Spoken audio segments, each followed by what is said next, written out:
So phase two was tools for advocacy, and we had four sessions which were split into, well, three sessions were split into four because the last one had two parts. The first one was taken by Harsh, that was effective communication for stakeholder engagement and funding. So, second. Yeah. So the first one taken by Harsh was effective communication for stakeholder engagement and fundraising. And in that, first we dealt with the effective communication principles that he went through, where every audience is unique and tailoring the communication to their needs will result in effective communication. Before communication, it's vital that you ensure there is uniformity. Essentially, what he was talking about was how we need to think before we speak so that the person who's receiving the information receives it properly and it's done in a manner that doesn't offend them or anything like that. So structure is a vital part of any communication. So if you try to put an idea across without any set structure, it's quite likely that it may cause confusion. So Harsh taught us a very simple method to go about structuring, which was to have a three-part form of communication where you would have a situation, which is the context, the complication, which is a problem statement, and a resolution, which would be where you would offer your solution to the problem. The first impression is an extremely important part in any kind of communication. I'm sure we're all aware of that. And same way, when you're communicating to your stakeholders, you should introduce your cause in a manner that draws the reader's curiosity, and they should feel like, okay, I'm going to keep reading this document, and then we should go about laying out a content of the piece of communication that we're going through in the form of maybe a clue to what's coming up, or in a simpler way, maybe an index of sorts. And finally, paragraphs should be concise and short, and it should connect up with the preceding paragraph and amplify it. And possibly, if you're able to do it, it'll be perfect, is to follow a set chronology to put things into context so that there's no confusion when you're going on about it. The body, which is arguably an important part of this thing where all your information actually is, it should start with the fact that the reader must know, so that the reader feels like he's part of the communication that's being, and to capture his immediate interest. Keep the words simple, sentences short, avoid any unnecessary adverbs, abstract nouns, and all that. Reduce abstract principles to images for easy visualization, because obviously pictures speak 1,000 words. Use normal language that you would use in conversation, and most importantly, maintain credibility. Do not overstate anything.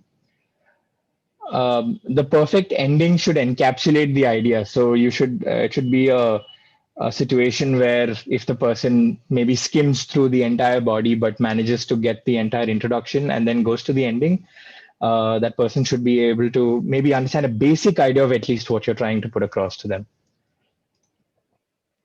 And the part that I think I know that I skip on usually is the review process. And Harsha told us that we should use it liberally to make sure that the audience receives a piece of communication that is, like I've written, nothing short of perfect. I think another important thing that he shared with us was we should make sure that the language that we use is simple enough for our mothers to understand, somebody who's not involved in the field at all or anything. So after that, he went on to explain to us nuances when we are writing a grant application and some important points that he had put across. So he started off with having a quick pitch ready, elevator pitch, brief and compelling overview. Obviously, like I mentioned before, avoid any complicated words, jargon. Project title, have a specific title that easily identifies the solution and which makes you distinguishes your project from anything else that is there. Simple one sentence description so that the person can just immediately understand what you're trying to offer. An executive summary, again, maybe an expanded version of the project description, and which gives you your problem and your solution. Problem statement, a little more in a depth version, and the specific challenges that your solution will address, obviously, and how you we'll go around solving the problem and why there is a demand for such a problem, for such a solution. And solution overview, describe who will benefit from your solution and the ultimate outcomes of your solution. Monitoring, evaluation, learning, activities should be able to adapt with context, be documented and prove to be sustainable over time. You may start off with a small motive, but it may turn out that you're so successful at it that it can be scaled to higher levels, and you should be ready for that. So the next session, which was taken by Smriti, was affecting change and assessing the landscape. And she asked us the question, what does success look like to you? And I think we all want to do big things and achieve large goals. But we don't realize that maybe the best place to start is right, near home. And we tend to overlook that very simple fact. Another thing is we should picture success, and it helps us quantify the value of the work we're going to put into a cause and where we can ultimately go and all that. What is stopping us? It's also important that we should know what barriers are stopping us and how we can overcome them and allow ourselves to plan a working path. We must remember to stop working alone and seek collaboration, because plain and simple, there may be a lot that you can do on your own, but there's definitely a lot more you can do if you just join up with a person who has similar interests as you. Yeah, to approach the task of advocacy, this is an important this thing that she taught us, which was to use the audience and power map. Once we've identified who our specific people are and who our specific collaborators are, we put it onto a graph of sorts that she showed us, and it will show us effectively how we can go about our completion or implementation of our project. And finally, the sessions that we had last 2 weeks, which was taken by Sylvia and Ms. Antra, importance of communication and advocacy. The first thing that they went over in the first session was the 8 must-dos in communicating your cause, and I've put it as is because I think those are very important. Your goals must be clear right from the beginning and should be measurable, obviously. Rather than speaking to large general groups of people, take our time, identify and understand our relevant audience and what makes them relevant to our cause. What are we doing? Why are we doing it? How are we doing it? Why is action needed? Important questions that we need to be asking ourselves, and we should know the answers of before we go out and creating compelling message that connects directly with our target audience. Apart from the target audience, having a good understanding of the people and what they have access and influence over, or as they termed it, our broader stakeholder universe, is a good measure to keep, because like I mentioned earlier, if we do end up scaling our project beyond what we've imagined, knowing our stakeholder universe is a very important aspect of that. Systematic model for planning, always important, one that I generally tend to miss out on. Makes provisions for periodical reviewing and open to revisions as and when the need arises, because there's always there's always going to be a scope for something better and bigger. All of our strategies should be tailored to match our target audience, as it's been mentioned in the last 2 parts also, because at the end of the day, the target audience is the one that matters. There's no use, talking to somebody who's not interested in our cause or not affected by it. And budgeting for success, very important. And because as it's been mentioned before again and again, the possibility to go larger through scaling, all that's there. So it's important that we budget for the possibility that we'll grow and we'll get better. And finally, most important part, I think, we've taken a leap of faith. We've set out on a difficult path for a good cause. So we must all be brave. So more nuanced into what the other 8 points mentioned. Who are you talking to? You need to identify the people that we're trying to talk to. And in addition to what has already been said in the other 2 sessions, was to imagine each person as an individual with whom you need to have a personal conversation with, and putting yourself in their shoes. That will help you to really understand them and really give you context to why you're doing what you're doing. Finding relevance, again, understanding what matters, who or what influences the target audience. And by doing this, you'll be able to build empathy and respect, and it'll definitely go a long way in connecting with them. Again, planning, extremely important, ensuring that the communication is correct, relevant, and effective. Making news in social media platforms. I think this was the most, according to me at least, the most interesting part about Ms. Silva and Ms. Ansara's presentations was how to use social media, very relevant, big part of our lives these days. And news also, an effective manner to get the message out, but it's to a large audience, but it's a general audience also. In the case of social media, having if you take the time out to really understand how different platforms work and if you figure out how to use them appropriately, it can be a very cost effective and very effective way to like build awareness for your cause, getting the exact type of people that you want to get. And again, remember, it takes only one person to start a movement. They cited examples of Greta Thunberg, and it's a quest for a noble cause that we are all trying to do here. We have the necessary tools, knowledge, and skills. If we don't have it, we're going to get it as we go on in Aarohan. And again, we should just remember one thing: just be brave. So yeah, that's all. Thank you. Thank you, Ashwin. Thank you so much for doing this. And I hope the summary was has brought us back to what we learned in Tools for Advocacy.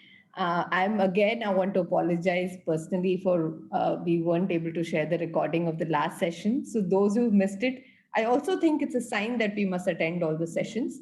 So please do attend the most number of sessions. Technical errors may happen. So I'd like to welcome Mr. Anil Patil. Thank you so much, sir, for being here today, all the way from UK. He has a really long introduction. He's done a lot of work. So I'm going to share his whole bio with the team, but I'm just going to introduce you. He has 25 years of experience in international development sector as a vet, as a development practitioner, grant maker, and trustee. Experiences in his professional and personal life led him to establish Carers Worldwide in 2012. And he's now the founder and executive director of Carers Worldwide, which works across India, Nepal, and Bangladesh. And we are doing the case study today on Carers Worldwide, so we'll be learning more about the organization. He's also the chair of the Membership, Recruitment and Engagement Committee of IAACO, the International Alliance of Carers Organization. And we'd like to thank you so much for being here, Mr. Anil Patil. We are really looking forward to your session. You'd conducted a session, 2 sessions in the last Aarohan as well. So welcome back to the family and looking forward to taking this. Thank you so much. Over to you, sir. Thank you, Shreya, and greetings from Carers Worldwide to all of you. It is a great pleasure to be sharing the journey of Carers Worldwide with you all. I do hope next 40, 60 minutes, you will enjoy the conversation we are having. So please feel free to ask any question at the end. There must be some technical issues, so we need to be a little bit of patience with that.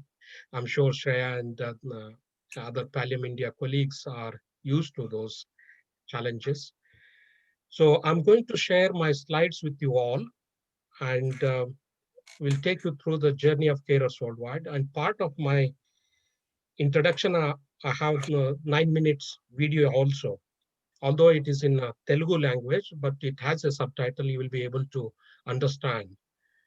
The whole purpose of that video is to sensitize and raise the awareness of family carers in rural India. And there are some observations you will echo and also relate to what carers are talking in their own life. So let me share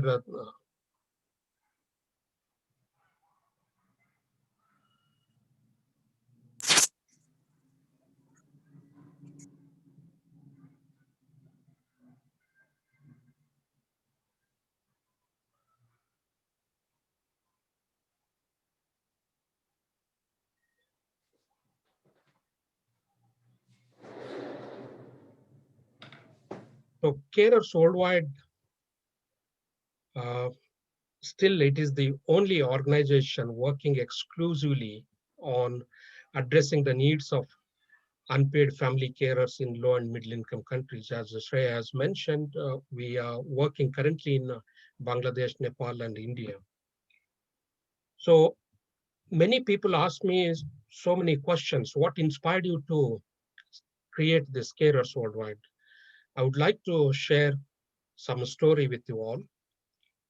Two experiences have inspired me to think about the issue of carers deeply. One is before I moved to United Kingdom, I was working in India, particularly on the issue of mental health.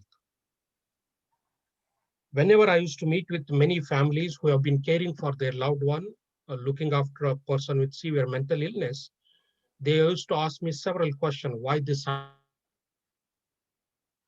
happened to us? What did we do? Was it a past karma? Or was it something we committed, sin, or somebody has done witchcraft? So whatever knowledge, understanding I had, I was able to respond to that question adequately. But the second question, which had a huge impact on me, and I didn't do anything at that time. The question was, what happens if I die tomorrow? This is a question from family members who have been caring for their loved one. At that time, for me also, carers look normal. They are getting on with life. Whereas the person who has been suffering from mental health issues, he or she was chained or locked in the room and in great pain and difficulties and suffering, all those things. And the carers were okay. So I was primarily focused on person needing the care. Here in this situation, person with mental health issues. So neither I responded to that question, what carers were asking, nor I facilitated family members or carers to come together to find an answer to the question what they were raising. So you can say that conveniently I left. I didn't know what to do in such situation. Uh, Although we were involving carers, how to care for a person with mental illness, but not addressing their issues as an individual. So that was the challenging for me. And the second experience I would like to share with you all is personal experience. As you can see, this is my family photo. Uh, Ruth and I, we have two beautiful daughters. And when our second daughter was born, we discovered that she has Down syndrome. Of course, it hit us so hard in the sense you would think that these things will happen to someone, not to you. In spite of working in the sector, having all this knowledge, all this background, traveled across the world, but still the kind of questions going through our mind was same as carers in rural India. Why us? What did we do? Now she is a teenager. She is very beautiful, clever, and funny. It's a privilege to have her. She is enriching our life. But if there wasn't a support from friends and families and professionals, in spite of living in the UK, I don't think we would have coped well. In spite of having fantastic health services, it would have been, we struggled quite a lot. So these two experiences have inspired me to ask a simple question. Imagine a country like India, where millions and millions of family members caring for their loved one without any recognition, without any support, without any acknowledgement of the wonderful role they are playing day in, day out. Of course, we all do care for someone we love dearly.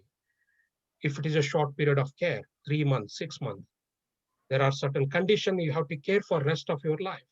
And majority of the caring is done by women, which I will dwell in a moment.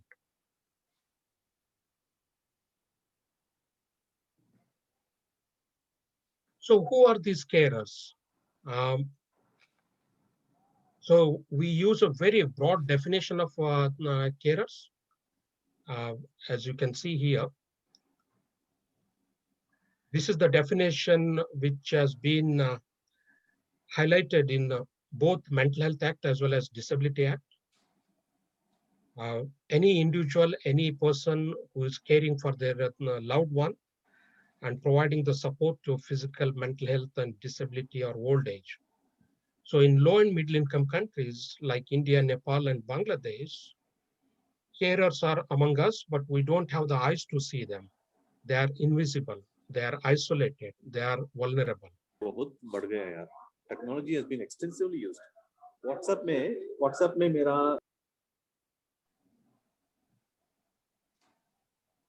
So now I will stop this slide and share a short video. Hope you will be able to hear that.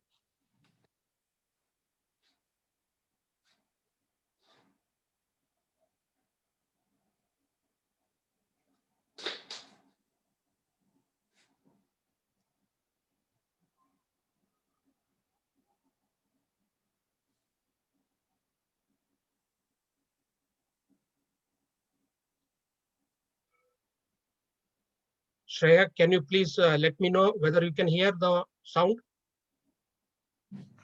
Not yet. I think you need. Yeah, probably you should be able to hear now. Yeah. Can you just Yes, we can.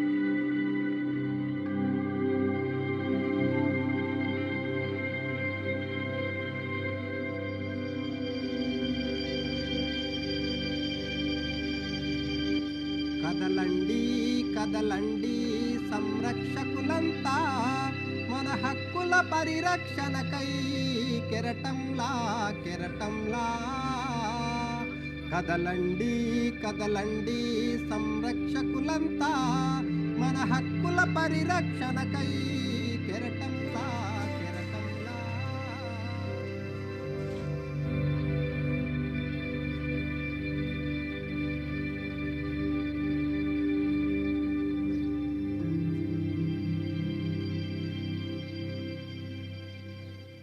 నా భార్య save చేసుకుంటున్నాను. వికలాంగ నా భార్య save పూర్తి అనాథ అయిపోయింది. నా భార్య బట్టలు పిండేయడము, నీళ్ళు కాగబెట్టి నీళ్ళు పోయడము, డేట్ అయినా కానీ పిండేసుకునడము, మరకాయ పెట్టడము, ఊ పెట్టడము, మళ్ళీ కొచ్చుకున్నల్లా పెట్టుకున్నల్లా అన్నీ చేసుకున్నల్లా ఈ పరిస్థితి. నాకుండే ఒక కొడుకు ఉండే, ఒక బిడ్డ ఉండే. కొడుకురంతా పాము కొరకు చచ్చిపోయా. బిడ్డ మోని ఇంటికి ఇచ్చినాను. చాలా వికలాంగం. ఇంకా కొడుకు చచ్చిపోయినప్పటి నుంచి ఇంకా బాధలో ఇంకా కునిష్ట అయిపోయింది. నేను అట్లే తనలాడుగా నాకు పచ్చివాతం వచ్చిండే. నాతో కష్టం చేసుకుంటే బువ్వలు లేకుంటలేదు. రేపొద్దు నా పరిస్థితి బాగాలేకుండా చచ్చిపోతే నా భార్యను చేసే దిక్కులే దివాణం లేదు. నేను ఏదో పని పోతాను, పని పోయినాడు 100-150 వస్తుంది. ఓ 600 పెట్టుకునేది, ఏదో పింఛన్ వచ్చే దాంట్లో జరుపుకుంటున్నాను. సంఘరాశ గ్రూప్లో ఉన్నాను, దాంట్లో అది ఎట్లు పెట్టుకున్నాను. ఏదైనా పని పోతే ఎవరైనా ఇంటి పక్కల వాళ్ళు చెప్పిపోతాను. వాళ్ళ పని ఉంటే నేను ఏదో వాళ్ళ సాయం అవుతాను, వాళ్ళు నాకు సాయం అవుతారు సార్. నా భార్య నా సేవను చూసేదానికి బయట వాళ్ళు ఏమో అని అనుకున్నా, నాకు అభ్యంతరం ఏం లేదు. నా భార్య నాకు ముక్కు, నా భార్య బాగుంటే నాకు బాగున్నట్ల.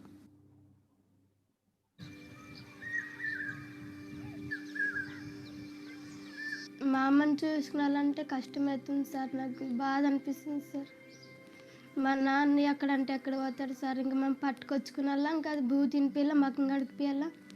సార్ అన్నీ మేమే చేపిస్తాం సార్, అన్నీ మేమే చేపిస్తాం. లేకపోతే ఇంకా ఎక్కడన్నా తుట్టు పోతాడు అలి కాసి, మా అమ్మ పట్టుకొచ్చుకున్నా అన్నం మేమే తినిపియాలి, అన్నీ మేమే చేయాలి సార్. మా అమ్మకి బాధ అనిపిస్తుంది సార్. ఒక్కసారి ఏడిపోతుంది సార్ నాకు. ఎక్కడ పోయినా ఇంకా నేనే ఉండాలా. ఎటు పోయినా ఒక జ్వరం వచ్చిందంటే నేనే పోవాలి, ఎక్కడ తుట్టినా. లేకపోతే కూలి కానీ ఎవరు పిలుస్తారు మాకు సార్, ఎవరు పిలుస్తారు.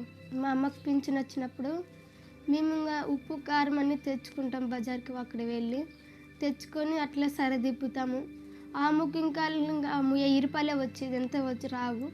ఇంకా ఎక్కడ పోయినా ఇంకా ఆ పింఛన్ డబ్బులతోనే చూసుకునేలా, ఎటుకు పోయినా దాంతోనే సంసారం దబ్బుకునేలా సార్.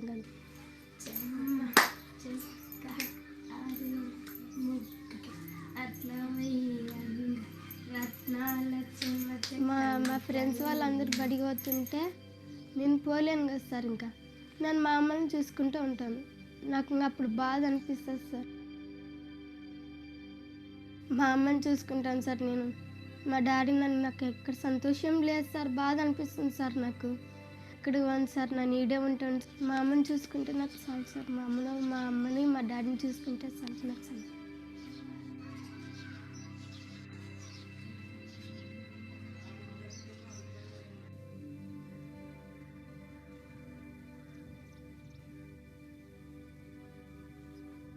చీను పుట్టిన తర్వాత బాగా లేకుండానే ఉన్నాడు. మేము అక్కడెక్కడ చూపించినాము, ఆయన కూడా బాగా కాదని చెప్పేసినారు. నేను ఎక్కడ పోయేదానికి లేదు, ఇంటి దగ్గర బాబుని చూసుకుంటూ ఉండాలి, బాబుకు అవి ఇవి చేసుకుంటూనే ఉండాలి. ఇంకా అన్నీ నేనే చూసుకుంటూ ఉండాలి. ఇప్పుడు ఇంకా ఆమె మెత్తబడిపోయింది, ఇంకా నేనే ఉండి చూసుకోవాలి. నేను సేలులో పనికి పోతుంటాను, కాకపోతే ఒక ఆదివారం వస్తేనే పాప ఇంటికాడ ఉంటే అదొక్క రోజే నేను పనికి పోతాను. నేను ఎక్కడన్నా పోవాలంటే కూడా బాబుని ఎత్తుకొనే పోతా. మా వారు 3 నెలలు డ్రైవర్ పనిగా పోతాడు. మా ఆయన ఒకరు తేవాలి, మేము ఇంతమంది తినాలి కూర్చొని. సీను అదే ఇప్పుడు చిన్న పిల్లోడే ఎత్తి దింపగలము, పెద్దగా అయితే చాలా కష్టంగా ఉంటుంది కదా. మాకు పిల్లోడు చాలా కష్టం, ఎత్తి దింపాలంటే నాకు కూడా ఆరోగ్యం దొమ్మలు నచ్చేది, తలకాయ నచ్చేది. బాబుని చూసుకునే కూడా చాలా కష్టమే, కాకపోతే ఇంకా తప్పదు, చేసుకోవాలి కదా.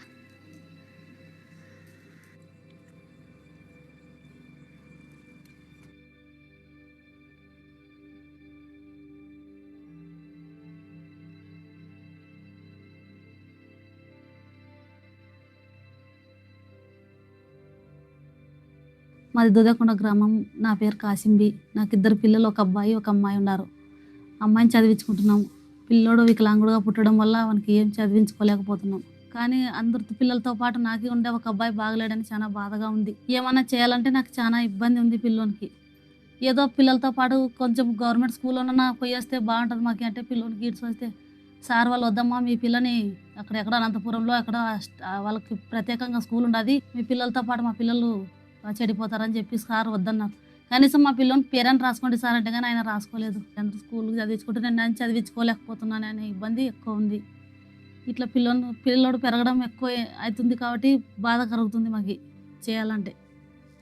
మాకు ఇంకా ఎవరు లేదు, ఇద్దరమే కదా బాగా ఉండేది. పిల్లని ఇంకా ఎక్కడైనా ఇచ్చినాక మా పిల్లోని ఎప్పటికైనా కానీ మేమే చేసుకోవాలి. ఎక్కడైనా బయటికి వెళ్ళినా ఇట్లా పిల్లోని తీసుకొని ఎందుకు వచ్చినామనే వాళ్ళు కొంతమంది ఉన్నారు. ఈ పిల్లోనికి చిన్నగా ఉన్నప్పుడు ఏమైనా చాకరీ చేస్తుంటే వాడిని ఇంట్లో పెట్టుకుని ఎందుకు చాకరీ చేస్తున్నారు, వానికి అడవుతానా పారేసి వచ్చింటే అయిపోయిందా అన్న వాళ్ళు ఉన్నారు. అట్లాంటి వల్ల చాలా బాధాకరంగా 2 పెళ్ళమ్ముడు కానీ ఇంట్లో కూర్చొని ఏడిచినాము పిల్లోని ముందర పెట్టుకొని. మనం ఏమన్నా పని చేసుకొని బతకాలన్నా పొలాల పని ఎవరికి చేసి పెడతాము, పనికి పోయి అంటారు ఇక్కడ ఊర్లోన. మేము ఎక్కడ పోయినా మా పిల్లోని వెంట తీసుకుని పెళ్ళిళ్ళ కాడ కానీ ఈ పిల్లోని తీసుకొని పెళ్ళికి రావద్దన్న వాళ్ళు చాలా మంది ఉన్నారు. ఇట్లాంటి పిల్లోని తీసుకొని పెళ్ళికి ఎందుకు రావాలి, ఇంటికాడ ఉంటే అయిపోయిన వాళ్ళు ఉన్నారు. వాడు ఎవరన్నా నీళ్ళ కాడ నీళ్ళు తాగినా అబ్బో వాడు తిన్నాడు, వాడు ముట్టుకున్నాడు నీళ్ళు గలీజ్ అని తాగరు కొంతమంది. వాడు ముట్టుకున్నాడు, వాడు తిన్నాడు గలీజ్ చేసింటారు నీళ్ళు అనే వాళ్ళు కొంతమంది ఉన్నారు.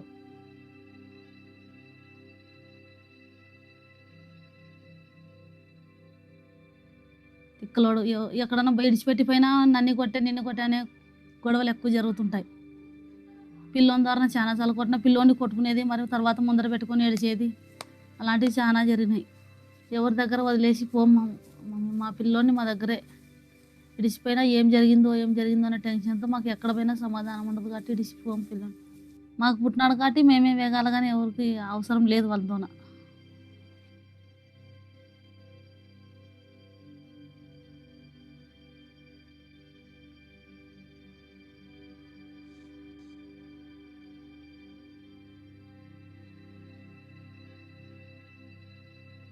నా మగనికి చూసుకోలేక ఆరోగ్యం బాగలేక నాకు అన్నం తినబుద్ధి కాదు, మెంటల్ వస్తుంది నాకు, అసలు ఆరోగ్యం మంచిది కాదు.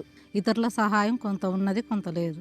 మా ఆయనకు బాగలేకపోయినా నా పిల్లలు చదువుకునే వయసులో పనికి వెళ్ళి తెచ్చి పెడుతుంటే చాలా బాధగా ఉంది సార్. నాకు నా పిల్లవాడిని సేవ చేస్తుంటే మంచి చూస్తే బాధ కనపడుతుండదు. నా మనవుని గురించి నాకు చాలా బాధగా ఉంది.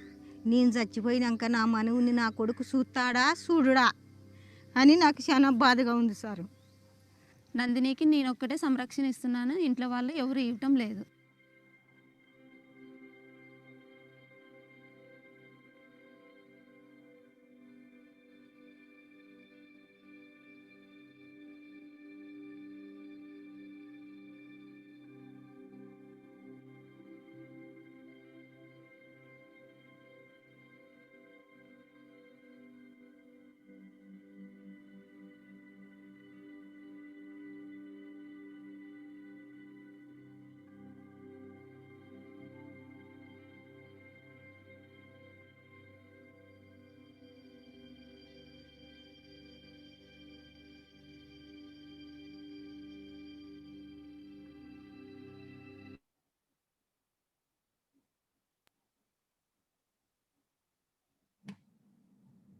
You'd have to unmute. Oh, sorry.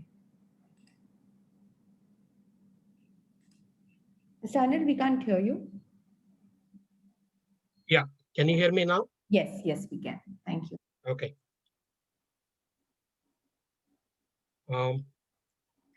So the whole purpose of that video was to sensitize and raise the awareness. You have able to hear and read the subtitle. So there were 4 issues. One is around the young carers and men carers, impact of caring having on them, mobility issues and mental health issues, behavioral issues. So a kind of over a period of long term, the impact it is having on the primary caregivers, and majority of them are women.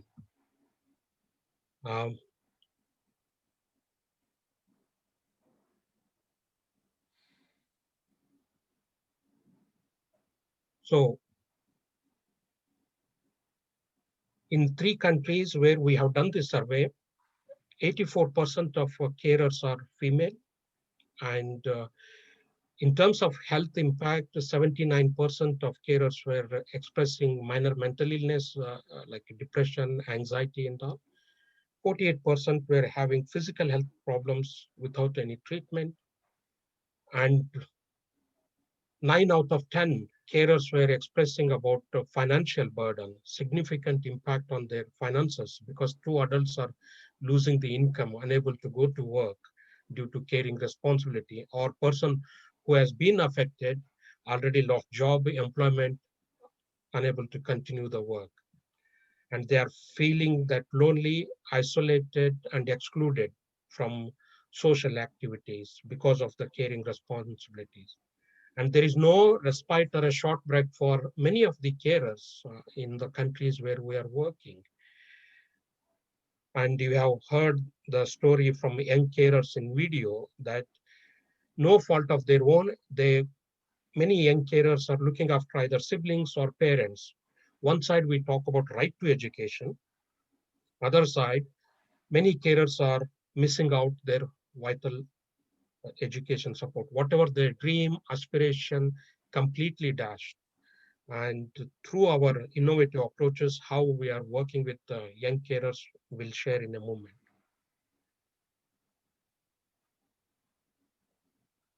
Of course, carers are very proud to be caring for someone whom they love dearly. Everybody comes and talks about rights of a person with mental health issues, rights of disabled individual, rights of women, rights of children. What about my right? Who is listening to my concerns? Who is providing the platform for us to talk about our own challenges, our own needs, our own issues? So on the left-hand side of your screen, you can see that there are so many rights are there, but carers are denied of those rights. They don't have the access to those human rights because sheer amount of caring they are doing. They are unable to come out, and they have nobody is listening to their voices, and they don't have the structure to organize or mobilize for carers to come together to find a common voice to fight for their rights.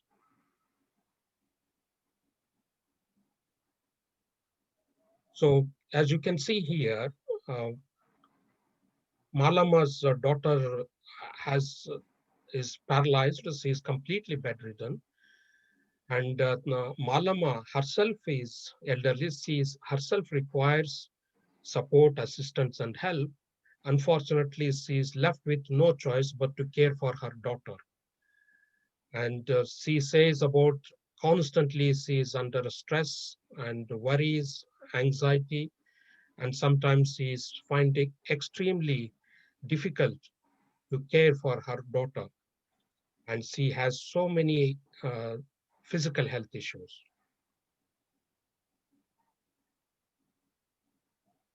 So I want all of you to spend some 30 seconds on these slides.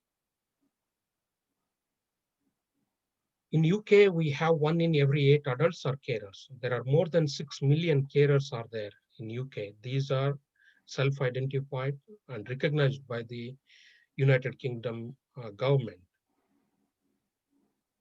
Compared to UK, India, we have more than almost 1.3 billion population in India now.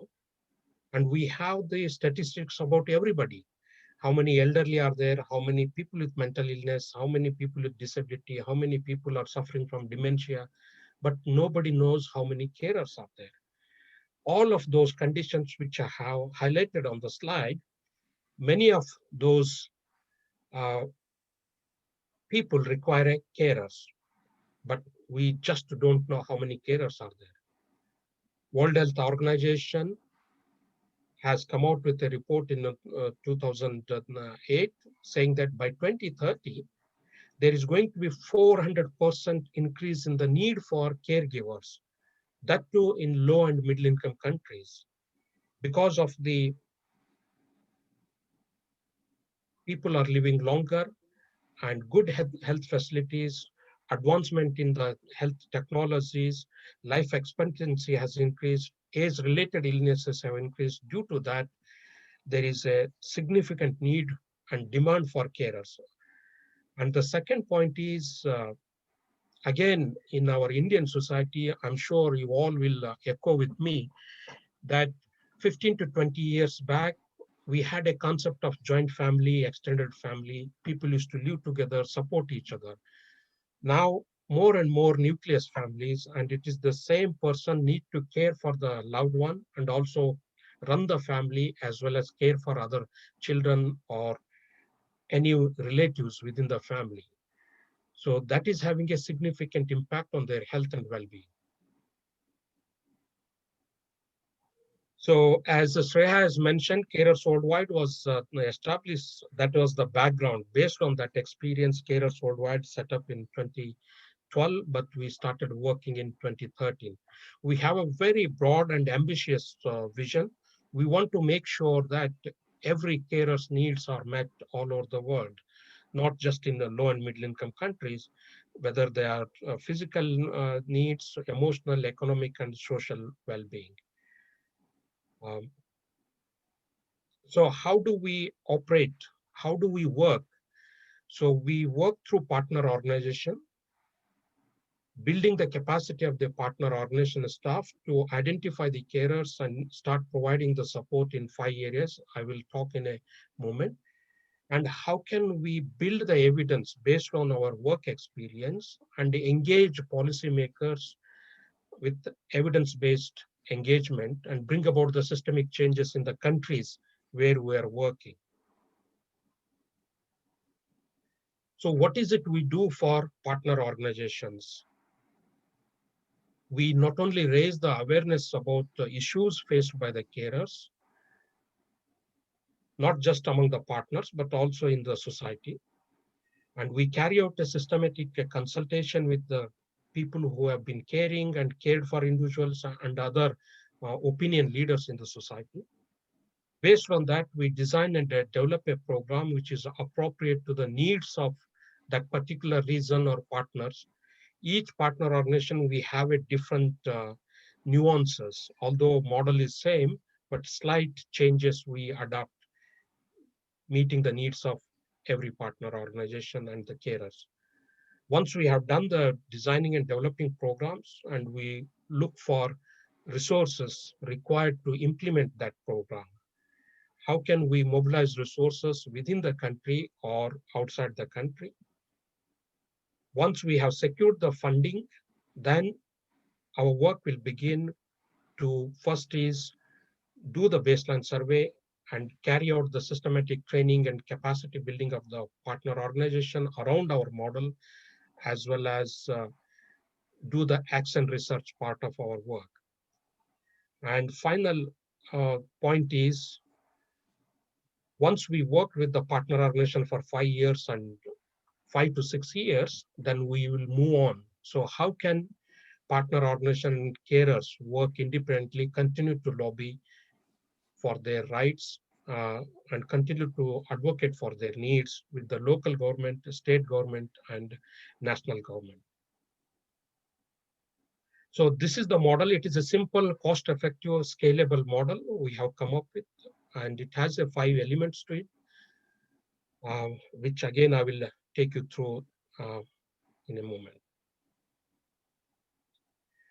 So part of the 5 elements, one is first time carers were saying that because of caring responsibility, we're unable to have our own life and take part in social cultural activities, feeling lonely, isolated. So what we done is we promoted emotional support groups. There are nearly 600 such groups are operating in these 3 countries, and 92% of carers are participating every month. Of course, last year has been tough and challenging for everybody, not just the carers due to pandemic. So that has reduced significantly their loneliness, isolation, and feeling that there are other carers in similar situation. So, and we facilitated that supporting network within the group. And second is, as I mentioned earlier, part of background information. One another key things is carers are having significant impact on their both physical health as well as mental health. So we organize specific health camps. Part of that, we provide the support to improve their health and well-being. And just to share some of the studies we have done is, before we started, 71% of carers were having minor mental health issues. After working with them over a period of 4 to 5 years, that number has come down to 9%. 55% of carers were having physical health issues. That number has come down to 16%. These are the hard evidences. Just a simple support could improve significantly their health and well-being. And what we were able to demonstrate is the quality of care has improved significantly. And since they became a carer, they never had an opportunity to take a time off or a short break. Constantly, their battery is draining. So to recharge their batteries, what we have done is through our innovative approaches, we promoted 22 community caring centers. These are the centers manned by 2 adult carers who look after children with severe disabilities or sometimes adults with mental health issues. So during the daytime, either carers can go to the market to sell their products or buy the groceries required for them, or attend socio-cultural activities like for wedding or funeral, or even to go to work. So there are people to care for them. And these centers are also enabled young carers to continue their education. So whereas earlier they were dropped out of the school because of the caring responsibilities. We have developed a simple tool and technologies. When we started working in the beginning, only 30% of carers had a regular income. So through our innovative approaches, so today 84% of carers are earning regular income between 300 to 500 rupees per day. So the final part of the model is about the advocacy. So here, how do we make caring visible and the carer's role is recognized and appreciated and acknowledged? So last 5 years, we have been celebrating Carers Day. We have the day for everybody. In fact, next Sunday, we all will be celebrating Valentine's Day, whichever country you are. If you Google it today, every day we are celebrating somebody's day. Unfortunately, globally, there is nothing like International Carers Day or Global Carers Day, absolutely nothing. One of the mission for us is how do we engage all the stakeholders and advocate for carers' rights and carers' rights and dedicate a day for carers by 2030. So we are trying our level best to share the information stories in the print and electronic medias to highlight the issues of carers and get the required support for them. So this is how the advocacy structure we have promoted. At a local level, we have emotional support groups, so equivalent to same women's self-help group, like carers self-help group. So primarily that has making a significant difference. And 6 to 8 carers groups, we have promoted cluster level carers committees and several committees coming at a district level and several districts coming at a divisional level, state level. And by next year, we are promoting India National Alliance on Caring Organizations.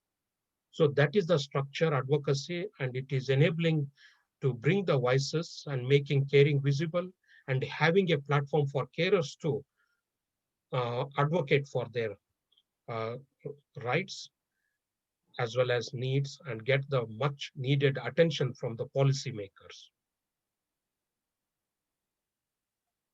So our impact so far, we are currently working in 3 countries. Initially in 2013, I started with just 250 carers, and today we have transformed more than 73,000 carers and cared for individuals and their family members in 3 countries, India, Nepal, and Bangladesh.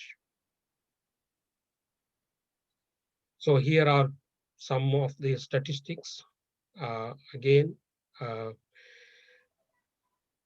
although I have mentioned some of those statistics, we are working with more than 350 young carers.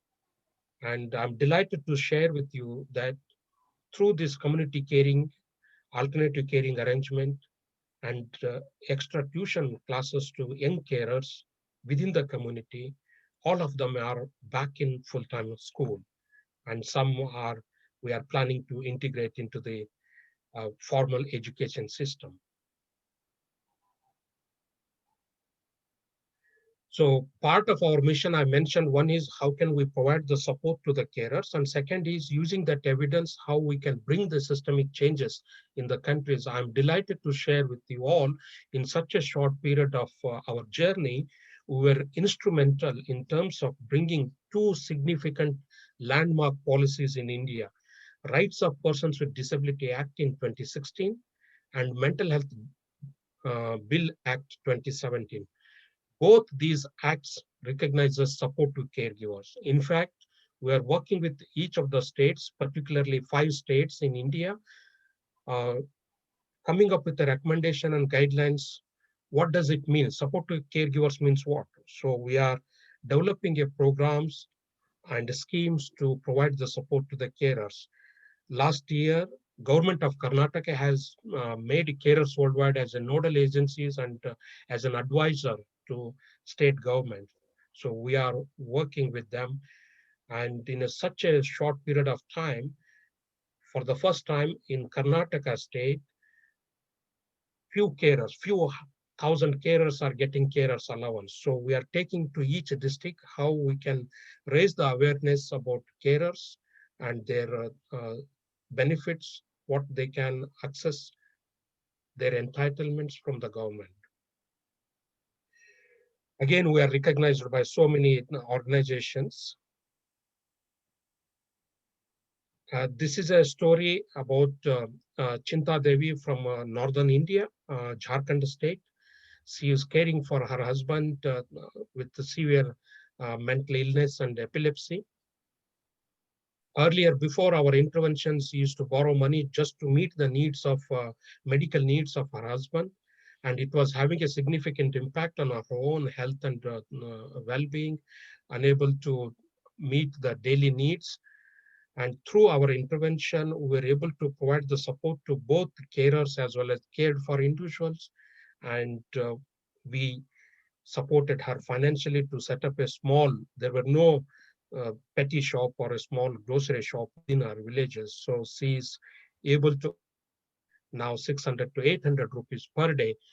The good news is husband is fully recovered and medically stabilized. He is also supporting her whenever she goes to market to buy the uh, groceries required for the shop, and he manages the uh, petty shop.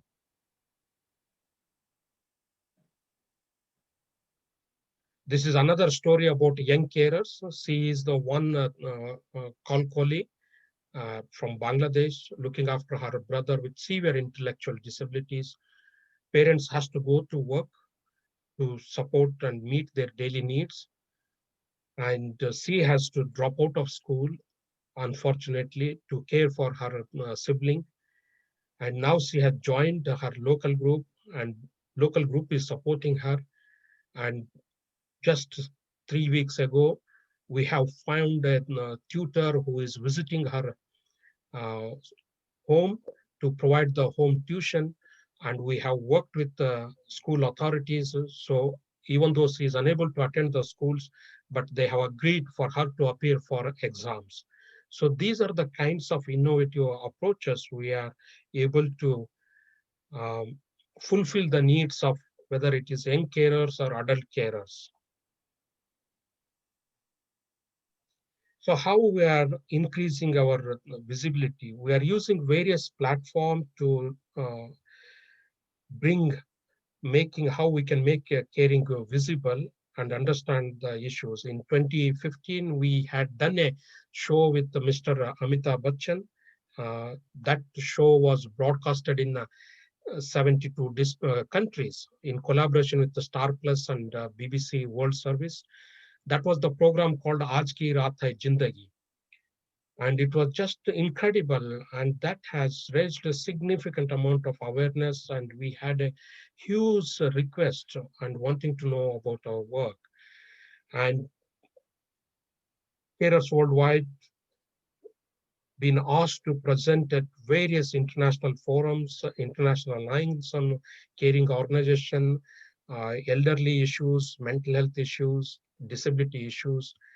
And again, in 2016, I was awarded, given a recognition for our works and received a support from former President of India. So what is the future plan? By 2022, we would like to transform the lives of 100,000 carers and care for families in the countries where we are working. And we have come up with, during this pandemic, made me to reflect quite a lot. And so up until now, we have been only working with the family carers. Made me realize is that caring affects each one of us. It doesn't discriminate whether you are rich or poor. It doesn't discriminate whether you are scientist or singer. It doesn't discriminate whether you are entrepreneur or economist. Each one of will be affected by this. So during our lifetime, all of us, one or the other day, we all will become either carer or somebody will be caring us during our lifetime. If that is the case, why isn't it issue of carers is not part of sustainable development goals? Why isn't it everybody talking about it? So with the help of all of you, we can achieve that. And by 2030, as I said, we have come up with a very ambitious, big, audacious vision to transform the lives of 10 million carers across South Asia and in Commonwealth countries through direct work and indirectly by bringing the policy changes in the countries where we are working. So friends, our intervention is like a drop of ink in a bucket full of water. You don't need a whole bottle of ink to change the color, just a little bit of support. It's like a two sides of the coin. One side is the care for individual, other side is the carer. Just a little bit of support to carers, you can transform the life of both individuals and how you can create that nurturing environment within the family and the society. I truly believe that if carers' health is good and they are well, the quality of care will be better. How can we create a society where carers' role is recognized, appreciated? So healthy carers, healthy economy, healthy society, and healthy family. By doing that, we won't be leaving any carer behind. So leave no carer behind. In conclusion, last 7 years, these are 4 learnings for us. To healthcare systems, carers are the unpaid army keeping everything going. Our whole health system is depending on the carers, but nobody is recognizing that. I'm sure on this virtual platform, there are professional doctors who are providing wonderful support for people who need that support to addressing their health needs. How much time we give to the family members? Maybe 15 minutes, 20 minutes, half an hour. During that time, we provide information, knowledge, skill transfer. It is the carers who are implementing day in, day out and turning that treatment plan into a realities. And to service providers like Pallium India, they are the potential catalyst to therapy success. But nobody is recognizing that. Nobody is appreciating that. And to doctors, carers may not have gone to university. They don't know how to read or write. But can we recognize they are the expert by experience, turning treatment plan into a realities? And to many millions and millions of patients, they are indispensable brothers, sisters, mother, husbands, grandmothers, and neighbors that make each day possible. So thank you, Shreya, for giving me this opportunity to share the journey of carers worldwide. I would like to take this opportunity to sincerely thank and making an effort to bring carers into the discussion, dialogue, and common platforms so their voices are heard and their role is recognized. Thank you so much for listening. And please, for more information, you can visit our social media and visit our website. You will know more about our work. So I will stop my slides here. Then we can have the question and answer sessions. Thank you. Thank you, Mr. Patil. That I'm so glad that we didn't miss you in the second phase of Aarohan. We couldn't have missed this presentation and the lovely work Carers Worldwide does. And I'm so glad all our participants got to experience it as well. I'm sure everyone has a lot of questions, comments. Please keep it going. You can unmute yourself and talk.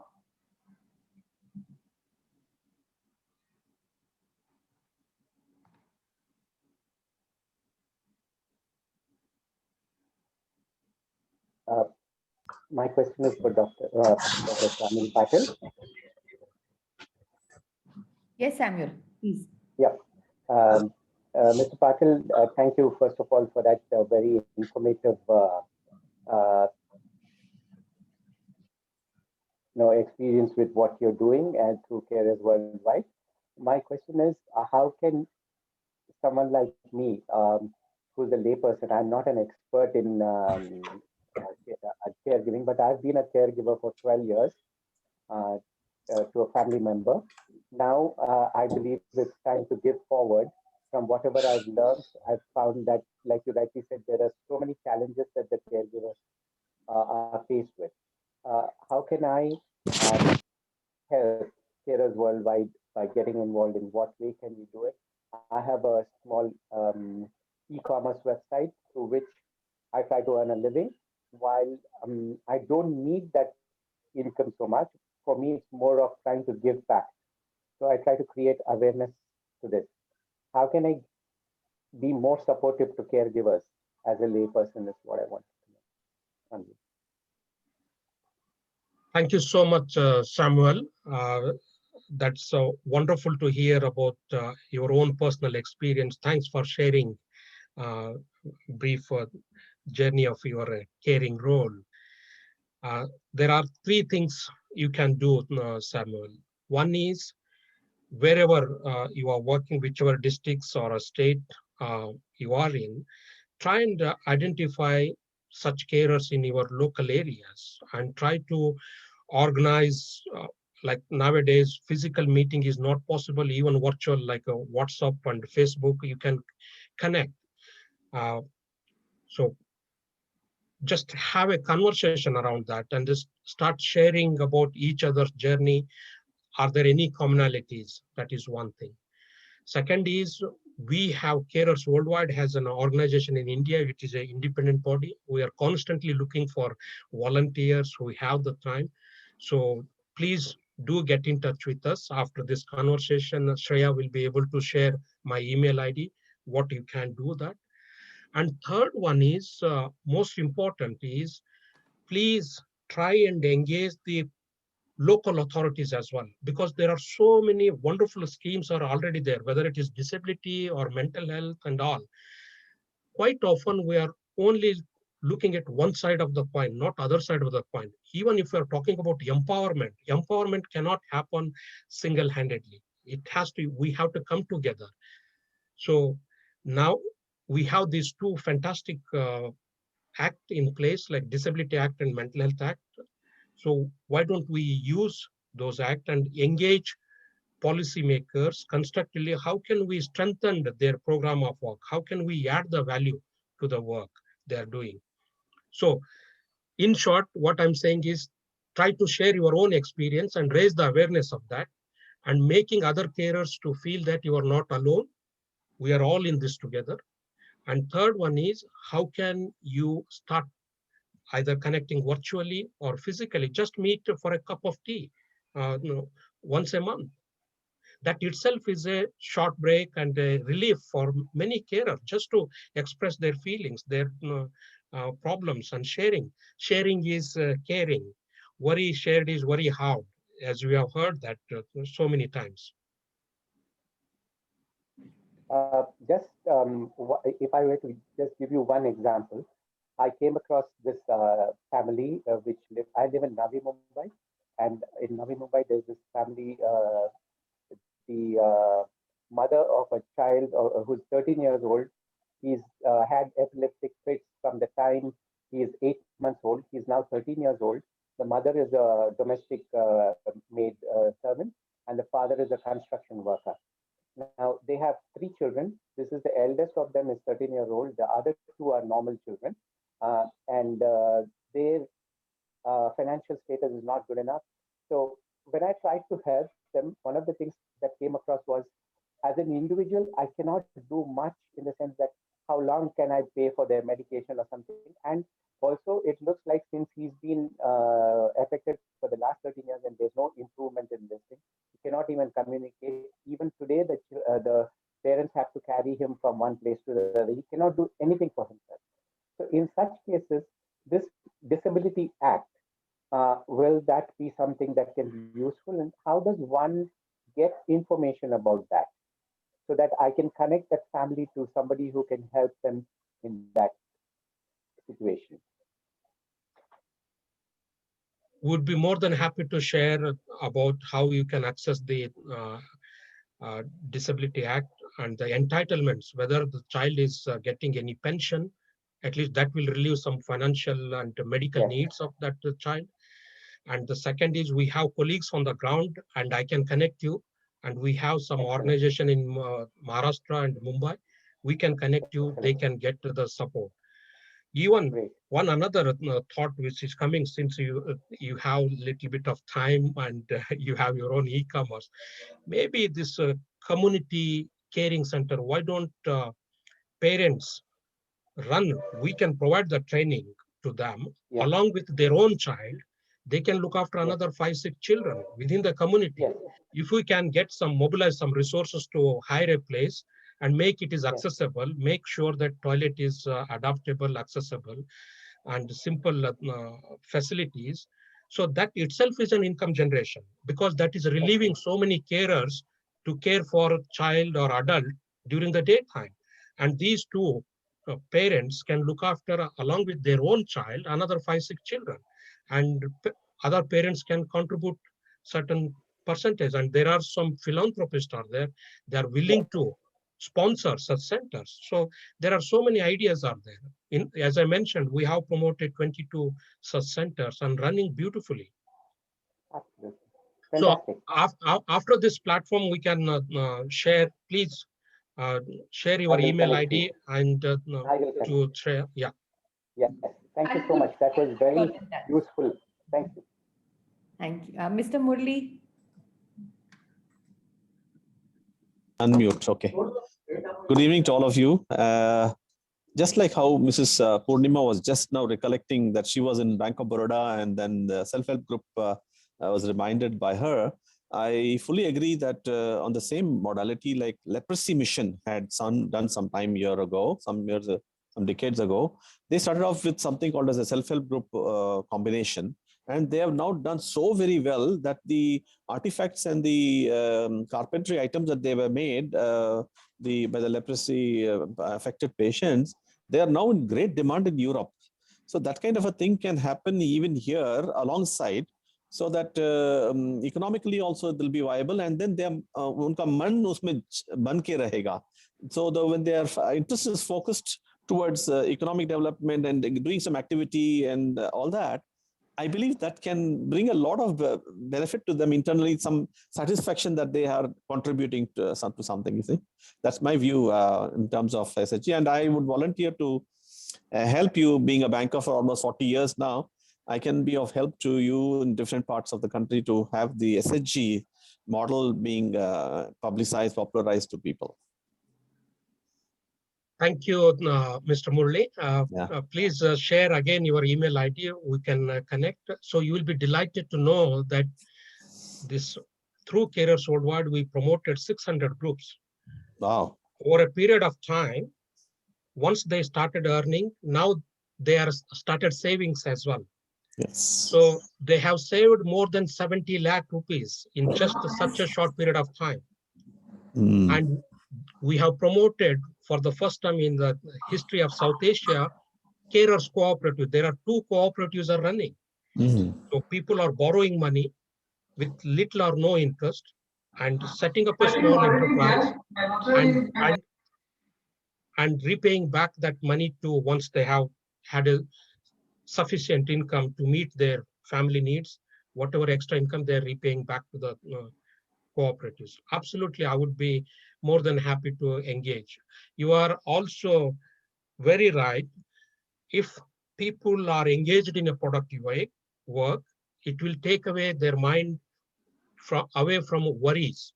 So both people are engaged, carer as well as cared for individuals. How can both be engaged alongside other work they are doing within the family?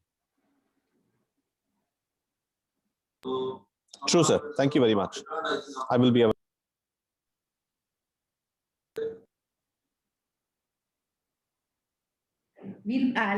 share the email IDs and I'll put you all in touch. We have some queries in the chat box too. I'm just going to read out one which is shared by Avatar. How do you talk to a person who's newly become a caregiver for a palliative care patient? How do you, as in like, for a person is going to be a full-time caregiver, how do you make them ready for it? Yes.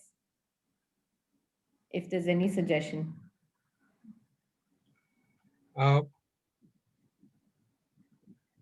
So here are 2 suggestions I would like to give. One is, please look out for, are there organizations, like for example, if Pallium India is serving in those communities, talk to the Pallium India. How can, and share your problems and the challenges you are facing in 2 areas. One is, you want to know more about the person whom you are caring, whatever you are doing is the right, or how can you improve further your caring role. And second is, how it is impacting on your life. So start talking about that.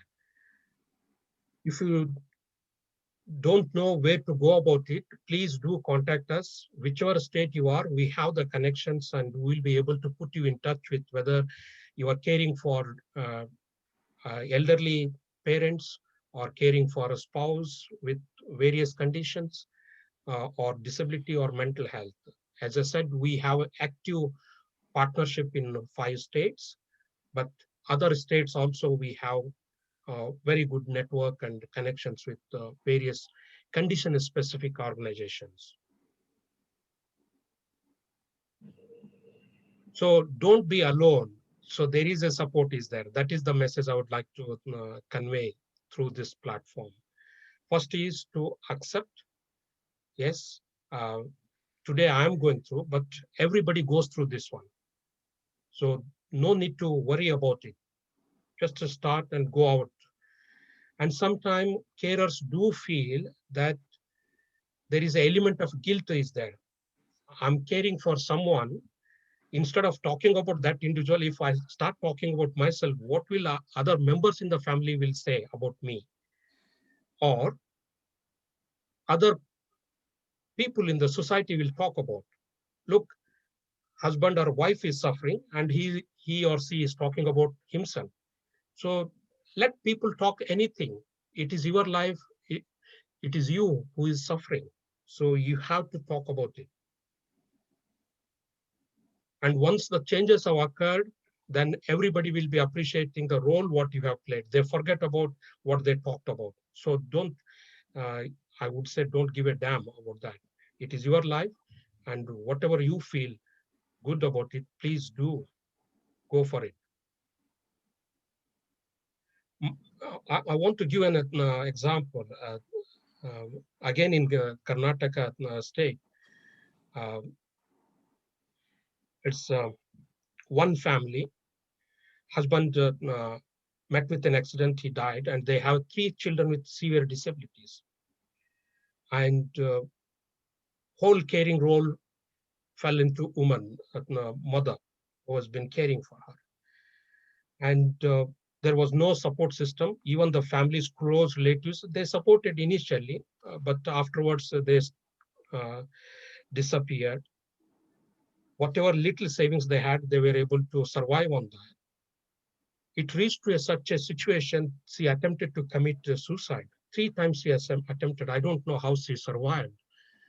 But we came into very late into her family life and her picture. And we just asked her, just give us 1 hour time. So listen to other carers' problems and sufferings, how they supported each other and all those things. Then she was saying that, how can I bring my 3 children? You don't have to bring. So carers will come to your place if you are okay. So carers went and she just listened to other carers' stories. And she was just crying and crying and crying. And others allowed her to cry. That was her way to express whatever feelings she had. So you don't believe just that 1 hour conversation, she said at the end, "Mujhe bahut himmat aaya hai. I will promise you that I won't attempt another suicide. So I will live," and that become a maqsad. It is the purpose of my life. And you don't believe now she is the leader of the Carers Association. She is the one leading the organization in Karnataka state.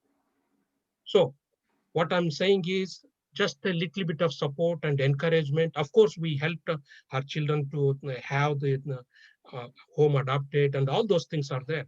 But simultaneously, if woman wasn't there in the children's life, probably they wouldn't have been surviving.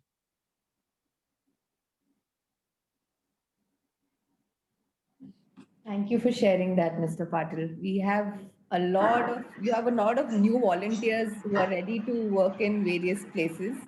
We have Chandigarh, Pune, Mumbai, people from Delhi who are interested, and also would like to know if there is anything around any of those Delhi, Mumbai areas where they could get connected as well. Is this information available on your website? So we don't have to discuss that. Yeah, at the moment, we don't have direct partnership working in Mumbai, but we have very good connections in Mumbai with various organizations. Similarly, in Delhi also, there is an organization called ADI is there. near Green Park Metro Station, as well as in NCP, EDP. There are several organizations we can connect. We are a network, and we'll be starting some work in Delhi by end of this year, and we'll be having a big presence next year. Pune. And if there are volunteers who are interested to initiate some work in these states, Shreya, you mentioned about Haryana, Delhi, and Mumbai. Carers Worldwide would be very happy to help them, support them, share our experiences, our learnings, how you can go about it, how you can be part of Carers Worldwide journey and this Carers movement. Thank you, Mr. Patil. Any more questions or any comments? Dr. Ajay? Close to Lucknow anywhere? Mr. Patil, anything in UP, Lucknow? No, not at this moment. Again, you can be. Yeah, we would like to volunteer. You can be a champion and help you. You can start in Lucknow. Again, there is one very good organization near Varanasi called Kiran. You may have heard about that. Yes, yes. I have. We can connect you there, but because it is such a big country, we are such a small team. Huge demand is coming. Unfortunately, we don't have the enough resources. If volunteers on this platform is interested, then maybe we can organize another webinar like this. What can you do? Simple things. What can you do within your own communities or within your own states where you are starting? We have done some work in Varanasi also. So we would like to get in touch with this organization, Kiran, if possible. Sure. Their contact details, if you can forward. Shreya, can you manage that for us? Yes, I will put everyone in touch. Okay. So, yes. Madam, I want to point out a thing, please. Yes, Dr. Ajay, please. Sir, what you said is correct. Nobody knows the sufferings and suffocations of the carers. Actually, you meant only carers. What about the patients? Here in Pari India, we cover all these items. That is physical, social, mental, financial support of these carers and caregivers and the patients. But unfortunately, as you said, there is no Carers Day celebrated. What shall I do? What shall we do for celebrate the Carers Day as in the case of World Palliative Care Day? That's a question. What is the question? Thank you, Dr. Ajay. So there are two things you can do. One is the reason we haven't highlighted the condition specific is because there are hundreds and thousands of organizations doing incredible work, condition specific, whether it is terminal illness or various disabilities, mental health, or anything. So there is a wealth of knowledge, wealth of information, and professionals are available. Because of the caring responsibilities and role, it is having a significant impact on them. So this is the first small effort, strategically highlighting their issues and how we can address their issues. That is one aspect. In terms of celebrating Carers Day, it is a simple things. On 6th of October, we celebrate Carers Day. So what we do is how we can make a caring visible is bringing all the carers with the message on placards you have seen on those photos. I can share what those messages are. I'm happy to share with you. You can take a procession in the district level or a state level, and people will be having and have a press conference through media. You can share what are their issues and challenges, and invite some speakers who are well respected and bringing that, highlighting their issues talking about the issues of carers. So that will gives you the much more visibility. And carers are also feel good about it. Somebody is recognizing my issues and they are talking about it.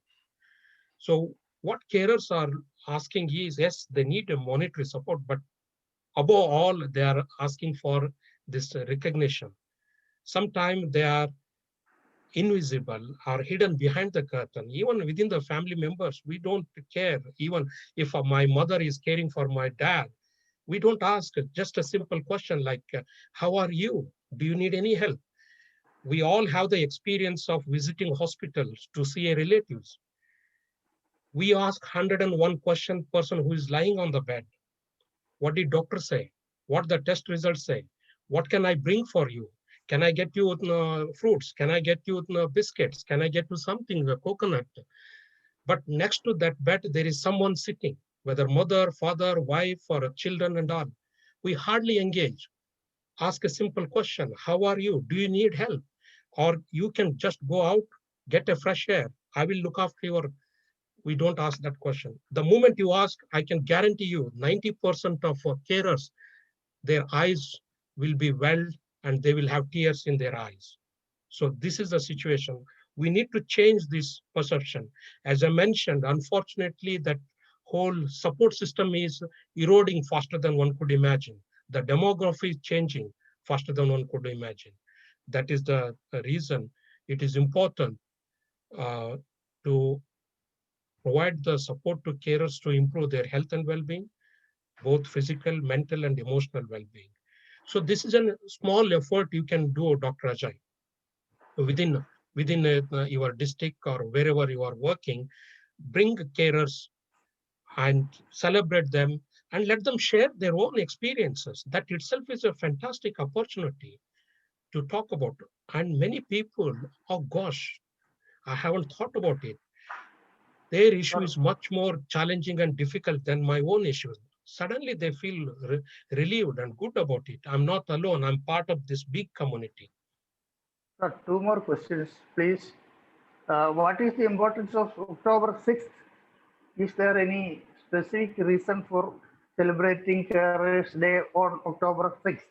That is the one question.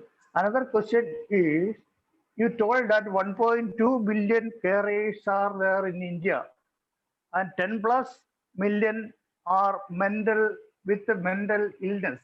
What can we do for this mental illness? How can? Yeah, thank you, Dr. Ajay. 6th of October, there is no significance or importance. That is the day carers decided, okay, we have time, we can do that day. So whenever carers are feeling they have the time, spare time, they want to celebrate, they can celebrate. So we are working with the global community and working with the United Nations. By 2030, we would like to see that United Nations declaring a day for carers. So you can celebrate any time. Whenever the carers are ready and they have the time, they would like to be part of this celebration, let them do. So I just shared like each country, for example, in Nepal, they celebrate on the 4th of April.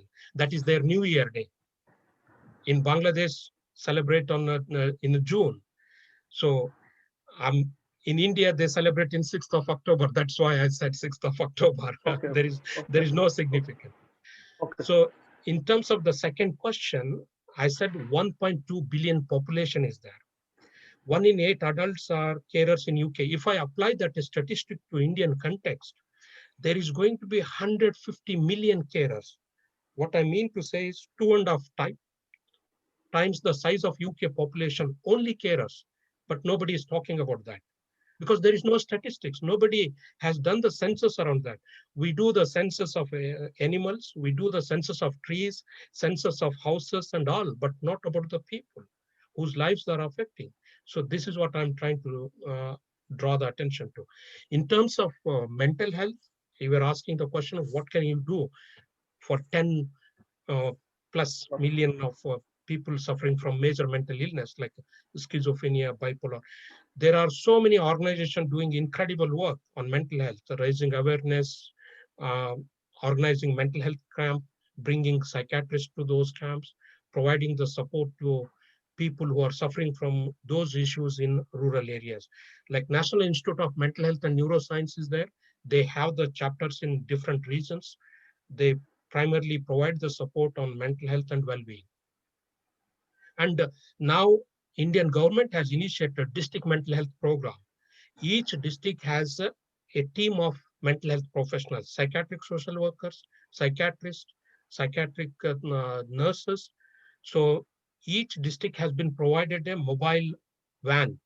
So if you can work with the district health authorities, and they will be able to give you a specific date, which date they will be visiting which block, so that you can mobilize the people. One is to raise the awareness within the community, and so date mental health professionals are coming. Please do access these services and facilities. That is one. Second is many of almost 90% of prescription medicines are available free of cost, because most of the carers' finances are spent on medicines or health treatment. So you can do that. And third one is, once they are medically stabilized, how can they engage locally in a small productive work? Doesn't matter whatever they were doing, whether working in the field or setting up a small kitchen garden or working in looking after animals, whatever they want to. Once they are medically stabilized, slowly you can engage them. So that relieves the burden on carers. Carers are independent. People with mental illness are also feeling they are productive rather than burden on the family resources. They will become the contributing members. So this is a simple things. Okay. Thank you, sir. Before I Thank you. moved to UK, I was working with more than 15,000 people with mental illness in 3 states in India. I'm more than happy to share more experience on those.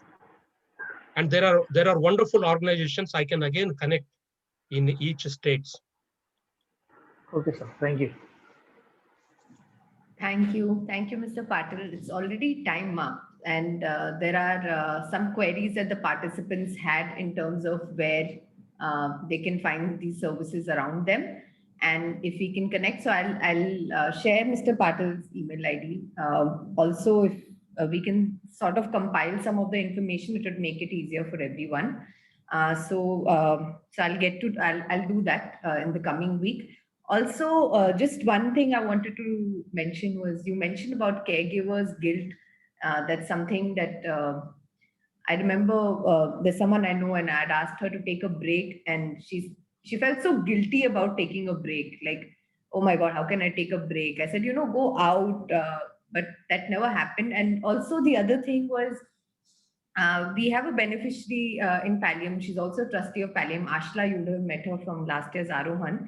I remember she mentioned that during, she has a spinal cord injury, and she's a quadriplegic.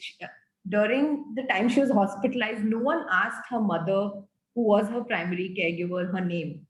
They never asked her for many years. But the first time she came to, she met Dr. Raj and came to Pallium India, it was the first time they asked the mother the name, mother's name, who was the caregiver, because generally that never tends to happen. Yeah. And we say, and we call them bystanders in medical terms, and so, yeah, it's great. Like in terms, there are so many perspectives, and I can see people want to do something. They want to be part of some sort of a collective to help each other. And also we've kind of discussed this during the screening rounds, that we do want to start a virtual storytelling support group for caregivers through Aarohan. So that is something there. But in your own areas, for people who cannot access virtual, who cannot access internet, we'd have to think of something which is more on the ground, and the work that Carers Worldwide does. Thank you so much, Mr. Patil. The conversation is yet to continue, so we're not leaving you again. So we're going to trouble you a lot more. Thank you for taking out time, and thank you, lovely participants, for being so interactive. I can see there are a lot of questions. We'll come back to it.